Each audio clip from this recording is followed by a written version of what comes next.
Assalamualaikum warahmatullahi wabarakatuh. Hello everyone. Let me introduce myself. My name is Khaerunnisa, and today I will read sociolinguistic rule of speaking.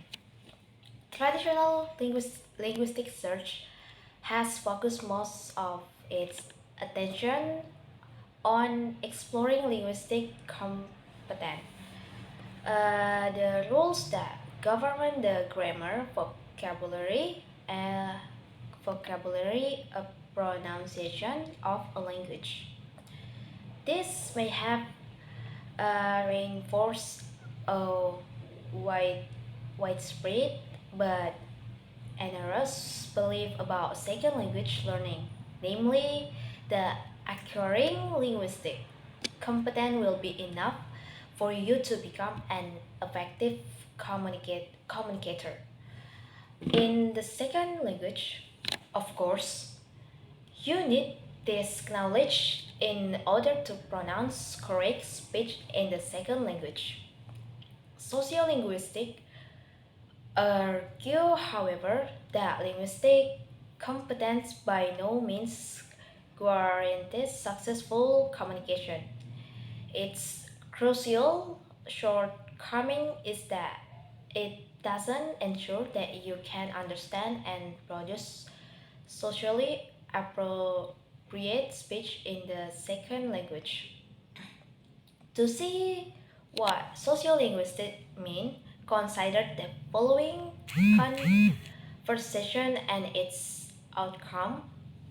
This conversation between a US host and a foreign student is hypothetical, but the same type of the situation has been documented and discussed in the research literature. What do you like? Some more dessert?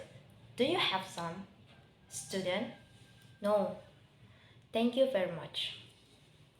The most changed, the topic of conversation doesn't mention dessert again. The student really didn't more dessert but was trying to appear polite by refusing.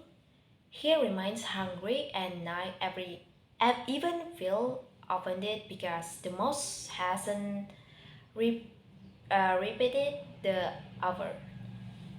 Clearly, the speech of each participation is linguistically correct.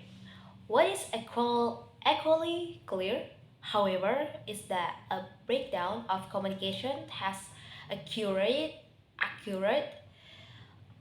in this situation. The student has communicated to the host a false impression of his wishes. He does, in fact, want more dessert. The host, for her part, has interpreted the refusal as a genuine.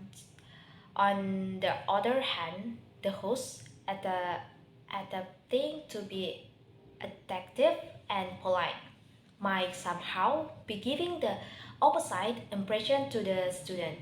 Neither participants in the conversation realized though that there has been a misunderstanding.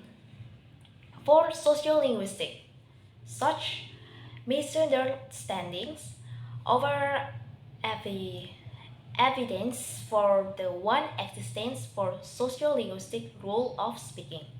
Just the grammar, vocabulary, and phonological rules of our linguistic competence help us produce linguistically correct speech. The sociolinguistic rule enable us to understand and produce socially and culturally appropriate speech. They are accurate and applied usually unconsciously by members of a given culture. In our example, the host is following a sociolinguistic rule in his culture which states that offer of more food are made once or at most twice. The students, on the other hand, applies a rule from his own culture which states that you should never accept the first hour or even the second hour of more food. In his culture, it is polite to wait until the third or fourth hour, which he knows will come. There is extensive empirical data to support both the claim the sociolinguistic rules of speaking exist and that they may differ from culture to culture. Christopher reports the relative willingness in Japanese culture compared with American culture to directly refuse a request from someone.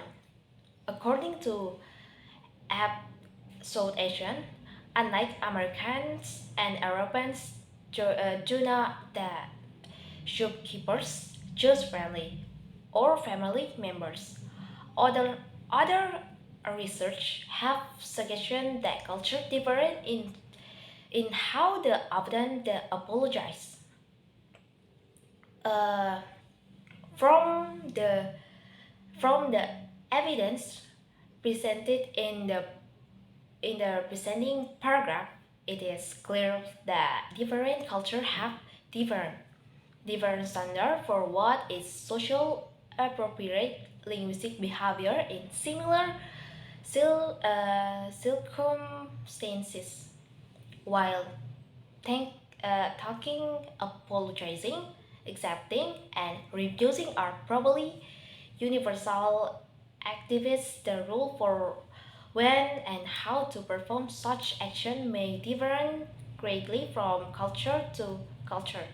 Does it follow, however, that second, language learners need to master the rules of the culture whose language they are learning? To address this question, let us return the example of the foreign students and the US house, but follow the rules of politeness of their own society. Both are unaware that there are another ways to show politeness. What is especially significant is that the student is already beginning to judge the host negatively. Reactions like this are relatively common in situations in which intercultural miscommunication occurs.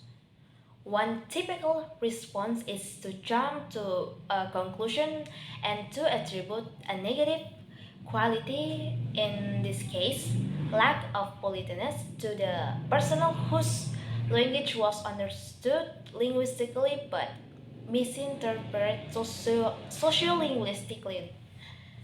Learners of a second language therefore need to be aware that the seven rules for polite interaction are universal.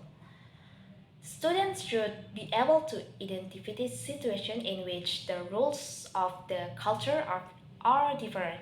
They must also be ready to modify their speech to conform to the social linguistic conversation of the society they are in. Accomplishing task is not simple, but failure to do so will lead to misunderstandings that may have negative consequences for those who are involved. Mm, I think that's all. Thank you for watch. Assalamualaikum warahmatullahi wabarakatuh.